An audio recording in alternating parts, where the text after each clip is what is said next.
Hi friends, welcome to our channel. நம்ம இந்த வீடியோவில் என்ன பார்க்க போகிறோம் அப்படின்னு பார்த்திங்கன்னா, தினம் தினம் ஐஎன்எம் அப்படின்னு சொல்லக்கூடிய ஒரு இதில் டே 3க்கான கொஷின்ஸ் தான் பார்க்க போகிறோம். ஸோ இந்த தினம் தினம் ஐஎன்எம் அப்படிங்கிற ஒரு டாப்பிக்கில் வந்து நம்ம வரிசையாக ஒவ்வொரு நாளும் ஒவ்வொரு டிஎன்பிஎஸ்சி எக்ஸாமில் நடந்த ஐஎன்எம் கேள்விகள் மட்டும் பார்த்துட்டு வரோம். அந்த வகையில் இப்போ பார்த்திங்கன்னா அக்டோபர் 2024 இந்த கொஷின்ஸ் எல்லாம் வந்து பார்த்திங்கன்னா அக்டோபர் 2024 நடந்த ஒரு எக்ஸாமில் இருக்கக்கூடிய ஐஎன்எம் கேள்விகள் தான். அக்டோபர் 2024 ரீசெண்டாக இந்த இயர் தான் அக்டோபர் மந்தில் நடந்த டிஎன்பிஎஸ்சி எக்ஸாமில் கேட்ட ஐஎன்எம் கேள்விகள் பார்க்க போகிறோம். ஸோ இதில் பார்த்திங்கன்னா நம்ம வந்து group 1, group 2, group 4 whatever TNPSC எக்ஸாமுக்கு எந்த எக்ஸாமுக்கு நம்ம ப்ரிப்பேர் பண்ணுறவங்களா இருந்தாலுமே ஐஎன்எம் அப்படிங்கிறது ஒரு முக்கியமான ரோல் தான். ஸோ ஐஎன்எம் அப்படிங்கிற லெசனில் வந்து நமக்கு மினிமம் 10லேருந்து மேக்ஸிமம் 15 கொஷின்ஸ் வரைக்கும் வரதுக்கு வாய்ப்புகள் இருக்கும். ஸோ ஐஎன்எம் லெசன் அப்படிங்கிறது பார்த்திங்கன்னா கொஞ்சம் யூனிட் 8ம் கவர் ஆகிற மாதிரி இருக்கும், ஐஎன்எம் லெசனும் கவர் ஆகிற மாதிரி இருக்கும்.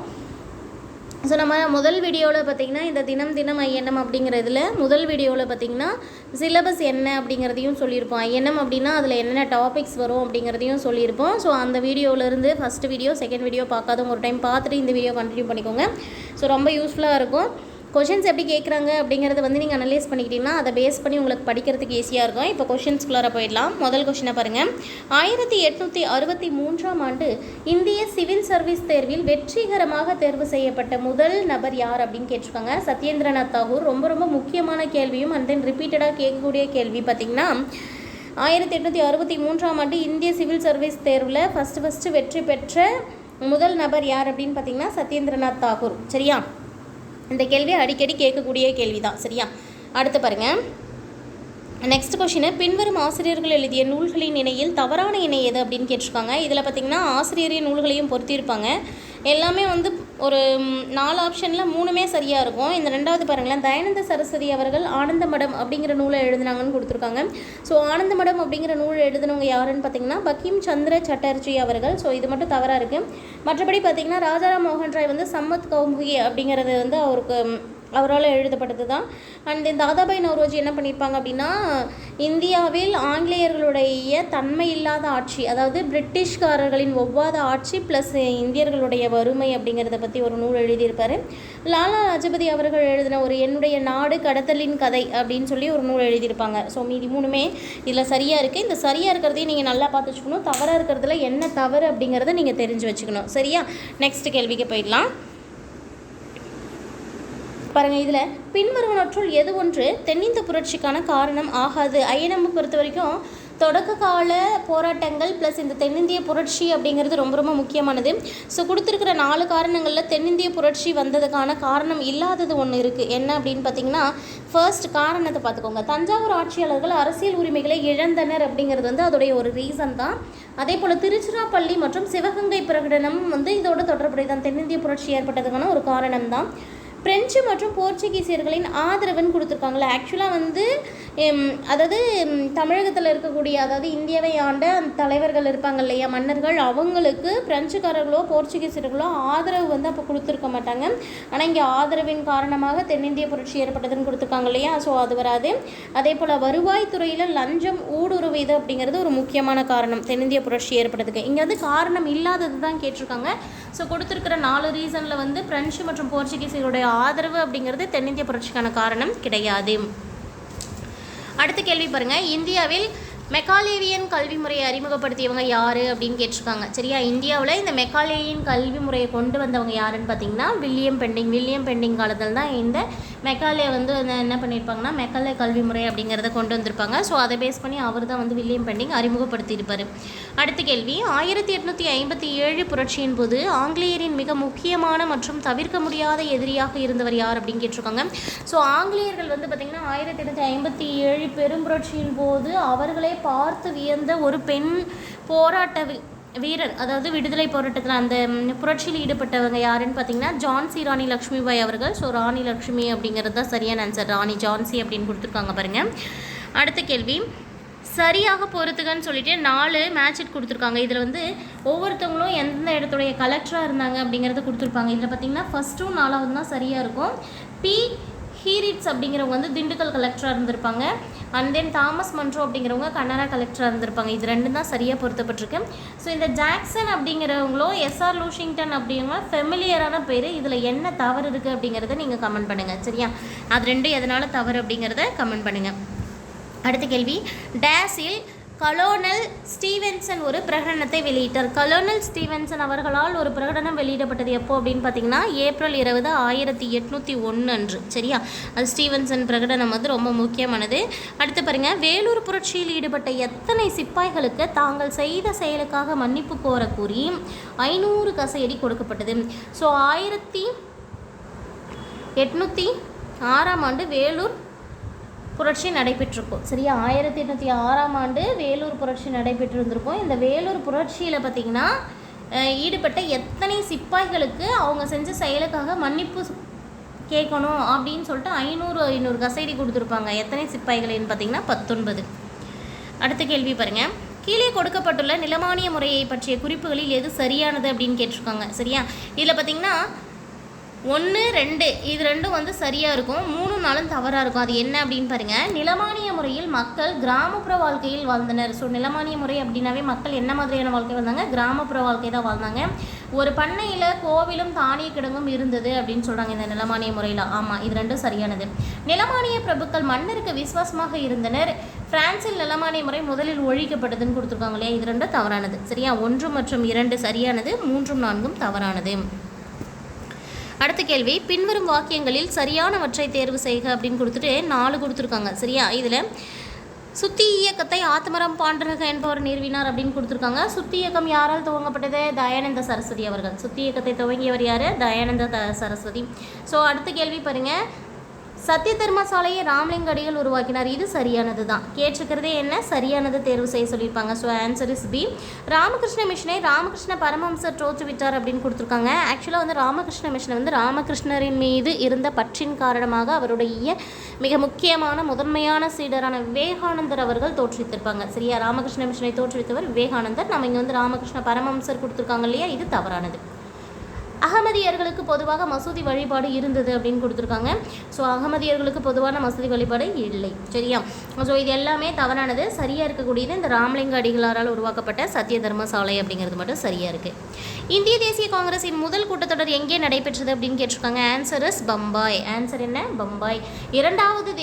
அதாவது இந்திய தேசிய காங்கிரஸுடைய 2வது கூட்டம் எங்கே நடைபெற்றது அப்படின்னா கல்கத்தா. ஞாபகம் வச்சுக்கோங்க. 3வது தேசிய கூட்டம் வந்து சென்னையில் நடைபெற்றது. இதுவே பார்த்திங்கன்னா முதல் தேசிய கூட்டம் 1885, 2வது 1886, 3வது சென்னையில் நடைபெற்றது வந்து 1887. இது 3 ஆண்டுகளும் ரொம்ப முக்கியம், 3 இடங்களும் ரொம்ப முக்கியமானது. அடுத்து, கீழ்கண்டவற்றில் எது தவறான இணை அப்படின்னு கேட்டிருக்காங்க. இதில் வந்து நம்ம கேட்டிருக்கிறது என்னென்னா தவறான இணை, அதாவது 2, 3 இதில் இணை வந்து சரியாக பொருத்தப்படல அப்படிங்கிறத இங்கே கொடுத்துருப்பாங்க. சரியா, வேத காலத்திற்கு திரும்புங்கள் அப்படிங்கிற கொட்டேஷனை சொன்னவங்க யாருன்னு பார்த்தீங்கன்னா சுவாமி தயானந்த சரஸ்வதி. இது வந்து சரியாக பொருத்திருக்கு. சுயராஜ்யம் எனது பிறப்புரிமை அதை அடைந்தே தீர்வேன் அப்படின்னு சொன்னது காந்தின்னு கொடுத்துருக்காங்களே. ஆக்சுவலாக வந்து திலகர் தான் இந்த கோட்ஸ் சொல்லுவாங்க. சரியா, சுயராஜ்யம் எனது பிறப்புரிமை அதை அடைந்தே தீர்வேன்னு சொன்னவங்க திலகர்.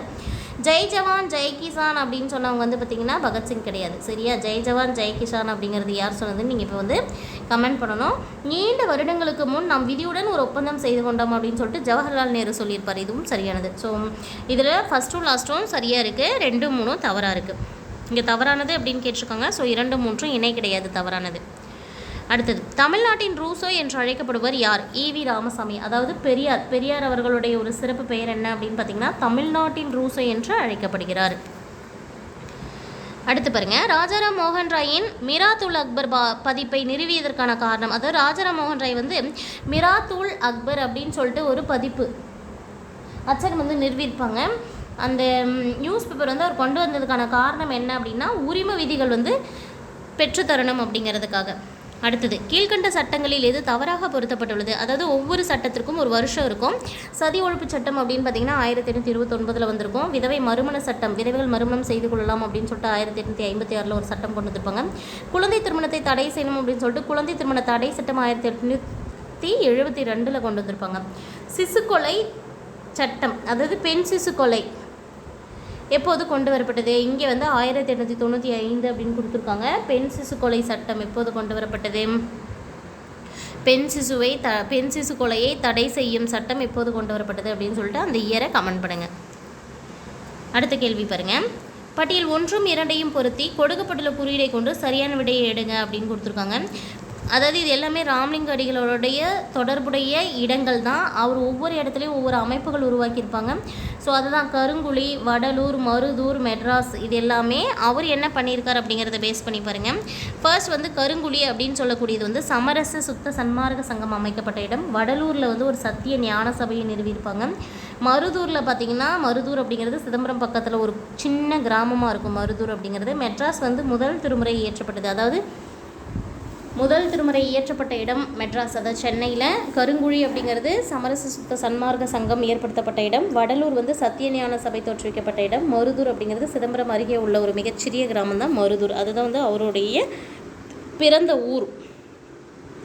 பின் வருவனவற்றை கால வரிசைப்படி அமைக்க அப்படின்னு கொடுத்துருக்காங்க. தாஷ்கண்ட் ஒப்பந்தம், இந்திய எதிர்ப்பு போராட்டம், காங்கிரஸின் பெரும் பிளவு, அரசர்களுக்கான ஒதுக்கப்பட்ட சிறப்பு நிதி ரத்து செய்யப்பட்டது. இது எல்லாமே பார்த்திங்கன்னா ஃபர்ஸ்ட் வந்து இதில் இந்திய எதிர்ப்பு வரும். சரியா, நான் வந்து ஆர்டர் சொல்கிறேன், நீங்கள் வந்து கண்டிப்பாக இயர் கமெண்ட் பண்ணணும். சரியா, இந்திய எதிர்ப்பு போராட்டம் 1937 நடந்திருக்கும். அதே போல் இந்திய எதிர்ப்பு போராட்டம் இன்னும் 2-3 ஆண்டுகள்லையும் நடந்திருக்கும். அது எப்பப்போ அப்படின்றத கமெண்ட் பண்ணுங்கள்.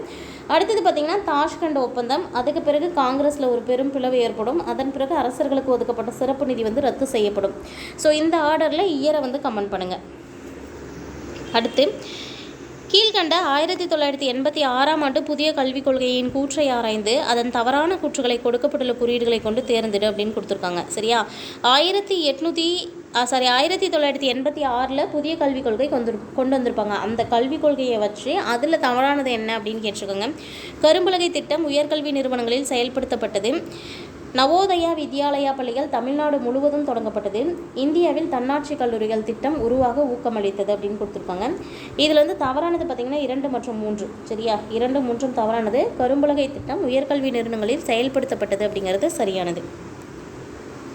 அடுத்து பாருங்கள், கிழக்கு நோக்கிய கொள்கையை வெளியுறவில் தொடங்கி வைத்த பிரதமர் யார் அப்படின்னு கேட்டிருக்காங்க. அதாவது கிழக்கு நோக்கிய கொள்கையை வெளியுறவில் கொண்டு வந்தவர் PV நரசிம்மராவ்.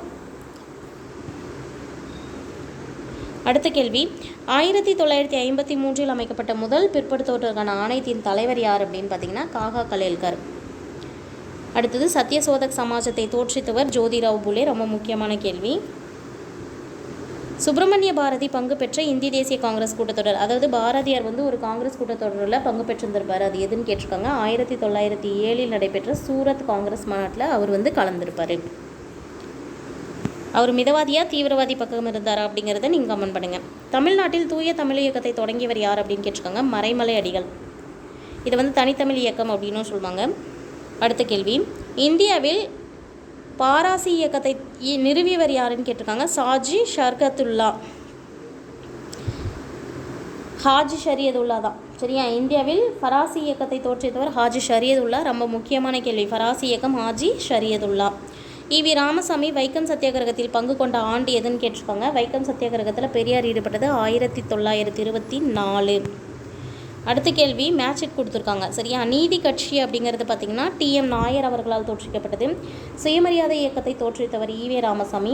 சத்யசோதக் சமாஜத்தை தோற்றுவித்தது ஜோதிராவ் புலே. தன்னாட்சி இயக்கம் அன்னி பெசன்ட். ஸோ ரொம்ப முக்கியமான இயக்கங்கள் இது 4மே ரொம்ப ரொம்ப ரொம்ப இம்பார்ட்டண்ட்டு. இது தனித்தனியாகவும் கொஷின்ஸ் ஆல்ரெடி ரிப்பீட் ஆகிருக்கு. அடுத்து கூற்று காரணம் கொடுத்துருக்காங்க பாருங்கள். 1920 பாரன் மெல்டன் என்பவரால் வெளியிடப்பட்ட உடன்பாடு மெல்டன் நடுவர் தீர்ப்பு என அழைக்கப்படுகிறது. மெஸ்டன் அப்படின்றவங்க கொடுத்த தீர்ப்பு மெஸ்டன் நடுவர் தீர்ப்பு அப்படின்னு சொல்லிட்டு. சென்னை மாகாண சட்டமன்றத்தில் 63 இடங்கள் பிராமணர் அல்லாதவர்களுக்கு ஒதுக்கப்பட்டது அப்படின்னு கொடுத்துருக்காங்க. ஸோ கூற்றும் சரியானது தான், அதற்கான காரணமும் சரியானது தான். நெக்ஸ்ட் கேள்வி பாருங்கள். வெர்சைல்ஸ் உடன்படிக்கை செராஜிவோ கொலையானை எந்த நிலையாண்டில் கையொப்பமானதுன்னு கேட்டிருக்காங்க. 5ஆம் வருடாந்திர நிலையாண்டில்.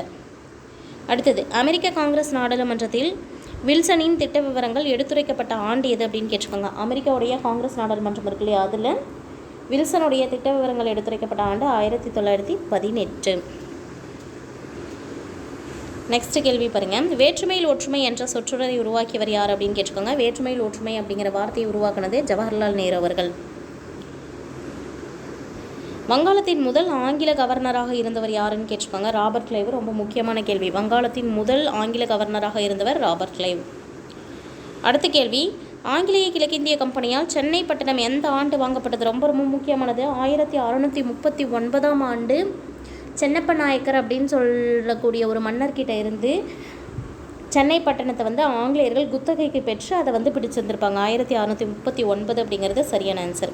ராபர்ட் கிளைவ் எங்கு இரட்டை ஆட்சி அரசாங்க முறையை ஏற்படுத்தினார் அப்படின்னா வங்காளத்தில் இரட்டை ஆட்சி முறையை அறிமுகப்படுத்தியவர் யார் அப்படின்றது தான் கேள்வியாக கேட்டிருந்திருப்பாங்க. ஸோ அதை கொஞ்சமாக மாற்றி ராபர்ட் கிளைவ் எங்கே இரட்டை ஆட்சி அரசாங்க முறையை ஏற்படுத்தினார் அப்படின்னு கேட்டிருக்காங்க. ஆன்சர் வங்காளம்.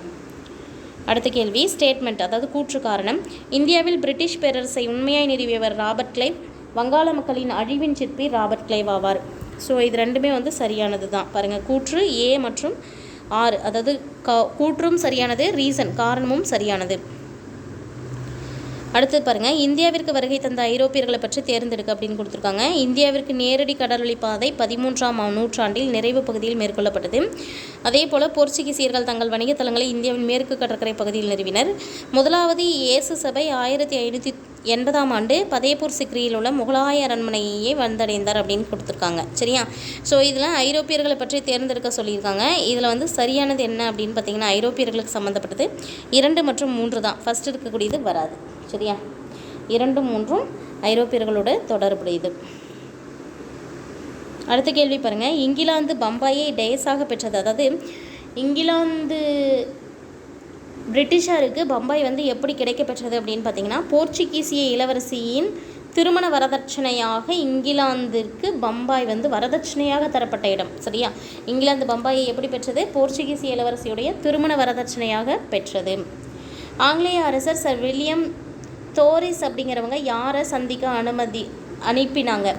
ஆங்கிலேய அரசர் சர் வில்லியம் தோரிஸ் அப்படிங்கிறவங்கள யாரை சந்திக்கிறதுக்காக அனுப்புனாங்க அப்படின்னா, அவுரங்கசீப் அவர்களை சந்திப்பதற்காக. ஸோ ஃப்ரெண்ட்ஸ், இந்த தினம் ஐஎன்எம் அப்படிங்கிறது வந்து கண்டிப்பாக உங்களுக்கு எக்ஸாம் ப்ரிப்பேர் பண்ணுறவங்களுக்கு யூஸ்ஃபுல்லாக இருக்கும். இந்த வீடியோ யூஸ்ஃபுல்லாக இருந்தால் ஃப்ரெண்ட்ஸுக்கு ஷேர் பண்ணுங்கள். தொடர்ந்து நம்ம வீடியோவை வந்து பார்த்துக்கிட்டே வாங்க. நம்ம சேனலை இப்போ தான் ஃபஸ்ட் டைம் பார்க்குறீங்க அப்படின்னா சேனலை சப்ஸ்கிரைப் பண்ணிக்கோங்க. தினம் ஐஎன்எம் அப்படிங்கிற கான்செப்டில் நாளைக்கு வேறு ஒரு கொஷின் பேப்பரில் இருக்கக்கூடிய ஐஎன்எம் கேள்விகளோடு பார்க்கலாம். தேங்க்யூ.